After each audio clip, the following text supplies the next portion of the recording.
Hi friends, आज का जो हमारा टॉपिक है वह है रेजिस्टेंस का। रेजिस्टेंस मतलब इलेक्ट्रिकल रेजिस्टेंस। इलेक्ट्रिकल रेजिस्टेंस को समझने से पहले हमें एक लॉ को पढ़ना ज्यादा जरूरी है और ये लॉ है ओम्स लॉ। ओम्स लॉ को पढ़ते पढ़ते समय हम लोग ये जान पाएंगे कि जब किसी कंडक्टर के अंदर इलेक्ट्रिक करंट जनरेट होता है या इलेक्ट्रिक करंट फ्लो होता है तो वह दूसरे क्वांटिटी पर किस तरह से डिपेंड होता है। तो एक जर्मन साइंटिस्ट थे, नाम था उनका George Simon Ohms. George Simon Ohms ने 1928 में एक रिलेशन बताया वोल्टेज और करंट के बीच में और इन्हीं रिलेशन को बोला गया ओम्स लॉ। सो ओम्स लॉ बेसिकली ये बताता है कि किसी कंडक्टर के अंदर कितना पोटेंशियल देने पर उसमें कितना इलेक्ट्रिकल करंट जनरेट होगा। So the relation between electrical voltage and electrical current is given by Ohm's law. तो ओम्स के बारे में हम लोग अभी समझेंगे। Ohm's law, Ohm's law, Ohm's law. देखिए ओम्स ने क्या कहा। ओम्स ने ये कहा कि किसी कंडक्टर मटेरियल के अंदर इलेक्ट्रिक करंट फ्लो होगा और ये डिपेंड करेगा कि उसे कितने पोटेंशियल डिफरेंस से कनेक्ट किया गया है। सो उन्होंने ये बताया कि पोटेंशियल डिफरेंस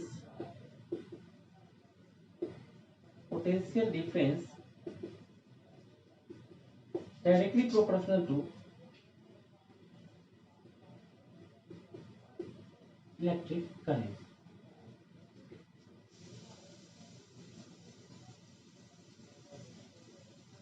इस बात को समझने के लिए हमें कुछ देखना होगा। मान लीजिए ये एक कंडक्टर है, ये एक कंडक्टर है, इस कंडक्टर में फ्री इलेक्ट्रॉन्स है। इस इलेक्ट्रिक कंडक्टर को एक पोटेंशियल डिफरेंस यानी एक बैटरी के साथ कनेक्ट किया गया। इस बैटरी का भी है वोल्टेज या पोटेंशियल डिफरेंस, इधर पॉजिटिव टर्मिनल और इधर नेगेटिव टर्मिनल। तो ये इधर भी टर्मिनल बन जाएगा पॉजिटिव और इधर टर्मिनल बन जाएगा नेगेटिव। ऐसा होने से इधर पॉजिटिव इधर नेगेटिव है, ऐसा होने से इलेक्ट्रिकल फील्ड बनेगा और ये इलेक्ट्रिकल फील्ड इसका डायरेक्शन इधर होगा। अब चूंकि इलेक्ट्रिकल फील्ड इधर है, इस इलेक्ट्रिक फील्ड के कारण इसमें रहने वाले जितने भी फ्री इलेक्ट्रॉन्स है, इन फ्री इलेक्ट्रॉन्स पर एक फोर्स लगेगा। वो इलेक्ट्रिकल फोर्स इस इलेक्ट्रॉन को इस पॉजिटिव टर्मिनल की ओर ले जाएगा यानी मूव कराएगा। इससे क्या होगा, सारा इलेक्ट्रॉन इस पॉजिटिव टर्मिनल की ओर मूव करना शुरू हो गया और मूव करने से क्या होगा, अब ये पॉजिटिव टर्मिनल इधर है और ये भी पॉजिटिव टर्मिनल है, तो सारे फ्री इलेक्ट्रॉन्स को ये क्या करता है, सर्कुलेट करा देता है कुछ इस तरह से इस डायरेक्शन में। जब तक पोटेंशियल डिफरेंस इस कंडक्टर के टर्मिनल के बीच रहेगा तब तक इसमें इलेक्ट्रिक जो फ्री इलेक्ट्रॉन्स है वो कंटिन्यूअसली मूव करता रहेगा और तब तक हम कहेंगे इसके कारण इस कंडक्टर के अंदर इस पूरे में एक इलेक्ट्रिक करंट जनरेट हो गया और उस इलेक्ट्रिक करंट का डायरेक्शन हम बोलेंगे कि पॉजिटिव टर्मिनल से शुरू हुआ यानी उसका करंट का डायरेक्शन ये है। तो हम कहेंगे कि एक इलेक्ट्रिक करंट है कि उसका डायरेक्शन इधर ये है। ये एक एक्सपेरिमेंट था। अब क्या किया गया, इसी कंडक्टर को इस भी से ज्यादा वाले पोटेंशियल डिफरेंस के साथ कनेक्ट कर दिया गया। तो इसको अगर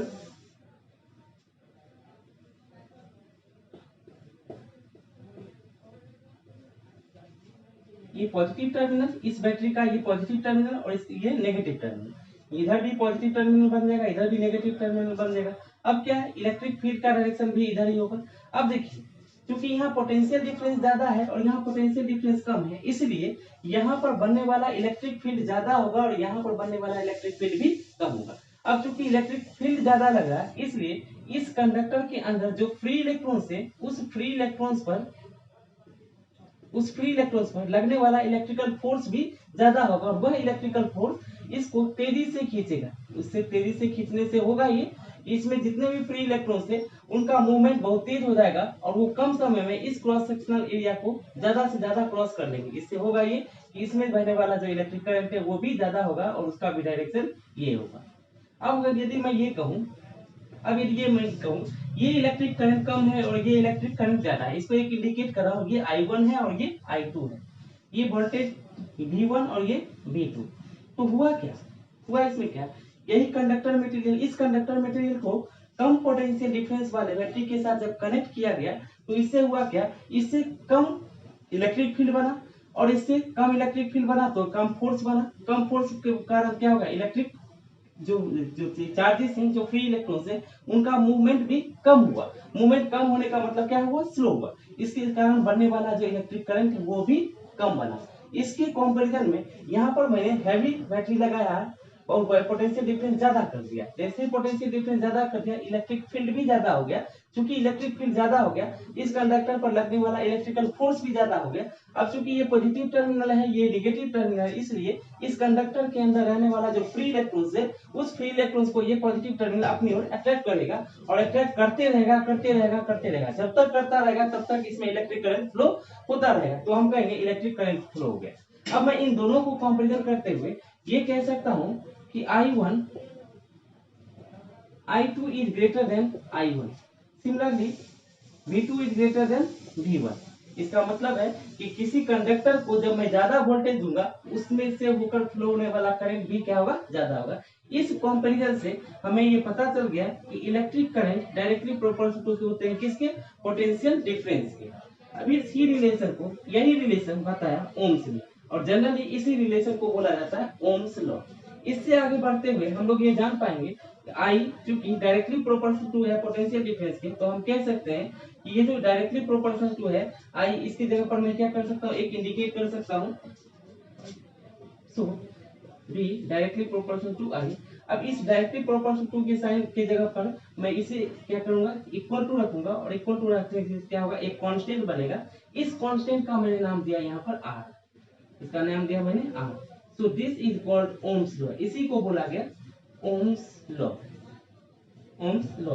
और बाद में हम लोग जानेंगे कि ये R का मतलब होता है रेजिस्टेंस। ये R का मतलब क्या है, रेजिस्टेंस। ये क्या मतलब, इसका I का मतलब करंट, और इसका मतलब है क्या है, potential difference, potential difference. So this is called Ohm's law. यही क्या है, ओम्स लॉ। ओके, यहाँ से आगे बढ़ते हुए हम लोग देखेंगे कि ओम्स लॉ में जो ये कांस्टेंट आया है, जिसे हम प्रोपोर्शनलिटी कांस्टेंट बोलेंगे, और इस प्रोपोर्शनलिटी कांस्टेंट का एक नाम दिया गया, क्या है, रेजिस्टेंस। ये एक्चुअली रेजिस्टेंस है क्या, और किसी कंडक्टर में इस रेजिस्टेंस का क्या काम है, और कैसे इसको समझेंगे कि ये रेजिस्टेंस है। ओके, तो रेजिस्टेंस का जनरली सिंपल सा मतलब है रेजिस्ट करने वाला, यानी एक ऑब्स्ट्रक्ट क्रिएट करने वाला है, बाधा क्रिएट करने वाला, उसी को क्या बोलते हैं, रेजिस्टेंस बोलते हैं। तो किसी कंडक्टर के अंदर जब इलेक्ट्रिक करंट फ्लो होता है, तो इलेक्ट्रिक करंट को फ्लो होने में जो भी डिस्टरबेंसेस हैं, जो ऑब्स्ट्रकल्स, जो इसको डिस्टर्ब कर रहा है, जो ऑब्स्ट्रक्ट है, उन्हीं को हम बोलेंगे इलेक्ट्रिकल रेजिस्टेंस। और यह इलेक्ट्रिकल रेजिस्टेंस डिपेंड करेगा वोल्टेज, और ये इलेक्ट्रिकल, इसे आगे बढ़ाते हुए हम कहेंगे कि R इक्वल टू होता है V by I, R equal to V by I। तो हम लोग अभी देखेंगे रेजिस्टेंस के बारे में।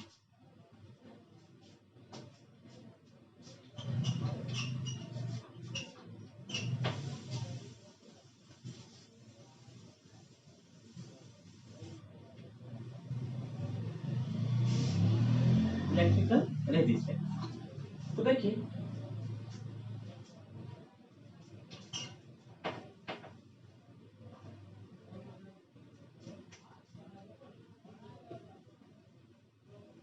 इलेक्ट्रिकल रेजिस्टेंस, रेजिस्टेंस का मतलब होता है रेजिस्ट करने वाला। आप अगर चल रहे हैं, आपको चलने में अगर कोई प्रॉब्लम क्रिएट कर रहा है, कोई बाधा डाल रहा है, तो उस डिस्टरबेंस को आप बोल सकते हैं कि ये हमारे लिए क्या, रेजिस्टेंस का काम कर रहा है, यानी ये हमको वहां जाने से रोक रहा है। जो बाधा डाल रहा है उसी को हम बोलेंगे ये रेजिस्टेंस है।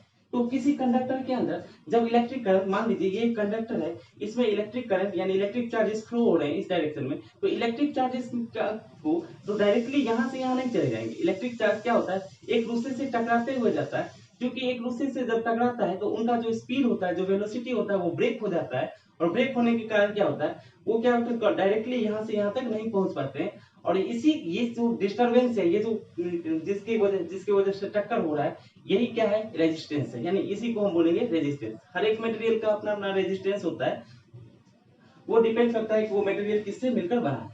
ठीक है, तो रेजिस्टेंस होता क्या है, तो रेजिस्टेंस के बारे में हम कहेंगे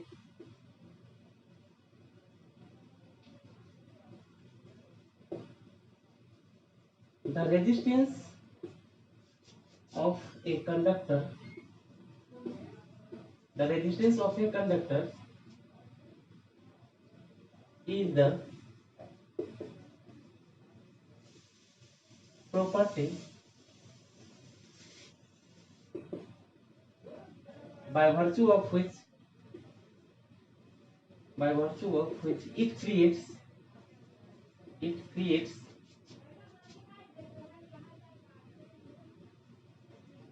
abstract or it opposes to flow of charges in the conductor ठीक है। तो इन द कंडक्टर, तो हमें पता है by Ohm's law V directly proportional to current होता है, इसलिए V equal to R into I. This is called Ohm's law, इसलिए हम यहाँ से कह सकते हैं R equal to V by I. मतलब किसी कंडक्टर के अंदर रेजिस्टेंस किस बात पर डिपेंड कर रहा है कि उसको कितने पोटेंशियल डिफरेंस के साथ कनेक्ट किया गया है और उसके कारण कितना उसमें इलेक्ट्रिक करंट फ्लो हो रहा है। तो हम बोलेंगे electrical resistance is the ratio of electrical potential difference connected to the conductor and connected to the conductor by electric current. Okay, so R equal to V by I। इससे आगे बढ़ते हुए हम लोग ये भी बोल सकते हैं ये रेजिस्टेंस और किस चीज पर डिपेंड करता है और कौन सी क्वांटिटी है जिस पर रेजिस्टेंस डिपेंड करता है वोल्टेज और करंट के अलावा भी। तो आपको अगर याद होगा तो बाय यूजिंग ड्रिफ्ट वेलोसिटी में आपने देखा था Vd इक्वल टू क्या था minus E by M into tau. Tau क्या था रिलैक्सेशन टाइम, ई क्या था इलेक्ट्रिक फील्ड और स्मॉल ई क्या है चार्ज ऑन वन इलेक्ट्रॉन और ये एम क्या है mass of the electron. So drift velocity और आगे इसको बढ़ाया जाए तो माइनस ई बाय एम और ये इलेक्ट्रिक फील्ड होता है potential difference by length into tau, ऐसा भी हम बोल सकते हैं। ओके, आगे बढ़ते हुए हम लोग देखेंगे कि इसी को अगर और आगे बढ़ाया जाए तो हमने क्या देखा था, हमने ये देखा था ये ड्रिफ्ट वेलोसिटी है हमारा और ये पोटेंशियल डिफरेंस। ओके,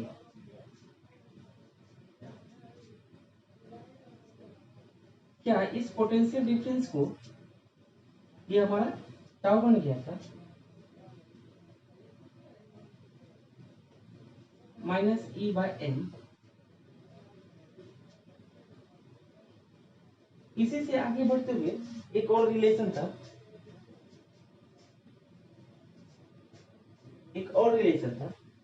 जिसमें हम लोग ये देखे थे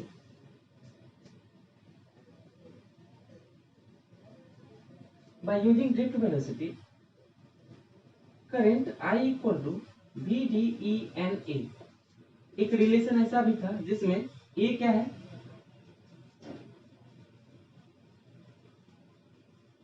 क्रॉस सेक्शनल एरिया, एन क्या है इलेक्ट्रॉन डेंसिटी,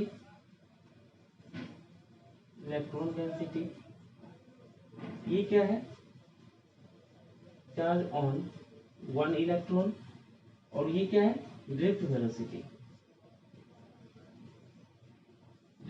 वेलोसिटी और ये क्या है करंट फ्लोइंग। यहां से आगे बढ़ते हुए हम लोग देखेंगे I equal to V D E N A. क्या Vd के जगह पर I equal to by E by M into potential difference V by F into E N A. यहाँ से आगे बढ़ते हुए क्रॉस मल्टीप्लिकेशन करते हुए क्या हम पोटेंशियल डिफरेंस इक्वल टू ऐसा भी बोल सकते हैं कि M L into I by E square N A. अच्छा, एक चीज में छूट रहा है और वो क्या है टाउ, एवरेज वेलोसिटी टाउ।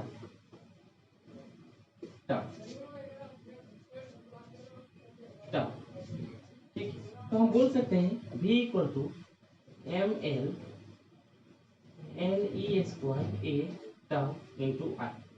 अब जरा ध्यान से देखिए, अब यहाँ ध्यान से देखने से हमें पता चल रहा है यहाँ v equal to R I है और यहाँ v equal to this thing and I है। इसका मतलब है ये जो टर्म बन रहा है ये किसको इंडिकेट कर रहा है, ये रेजिस्टेंस को ही इंडिकेट कर रहा है। जब हम इसको कंपैरिजन करेंगे तो हमें पता चलेगा ये जो टर्म है वो किसको इंडिकेट कर रहा है, रेजिस्टेंस को इंडिकेट कर रहा है। इसका मतलब है यहाँ से आगे बढ़ते हुए हम लोग बोल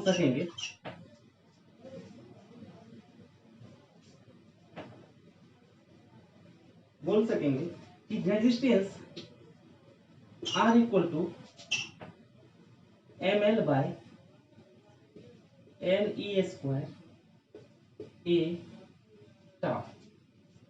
ये हमारा रेजिस्टेंस है, ये हमारा रेजिस्टेंस है। इसका मतलब रेजिस्टेंस किस पर डिपेंड कर रहा है, m पर, mass of electron, length of the conductor, electron density, या हम बोल सकते हैं इलेक्ट्रॉन पर यूनिट वॉल्यूम या electric charge per unit volume. ये क्या है, electric charge on one electron. A क्या है, क्रॉस सेक्शनल एरिया। टाउ क्या है, एवरेज रिलैक्सेशन टाइम। दो कॉन्सेक्यूटिव कॉलिजन के बीच का जो टाइम इंटरवल होता है उसे हम क्या बोलते हैं, रिलैक्सेशन टाइम। और ये रिलैक्सेशन टाइम है average velocity, average relaxation time पूरे इलेक्ट्रॉन का उस कंडक्टर। ठीक है, तो ये इस तरह से हम लोग रेजिस्टेंस का रिलेशन फाइंड आउट करते हैं। अब देखिए यहाँ पर एक चीज और है जो हम आगे के नेक्स्ट लेक्चर में देखेंगे। R equal to M by N E square into tau into L by A.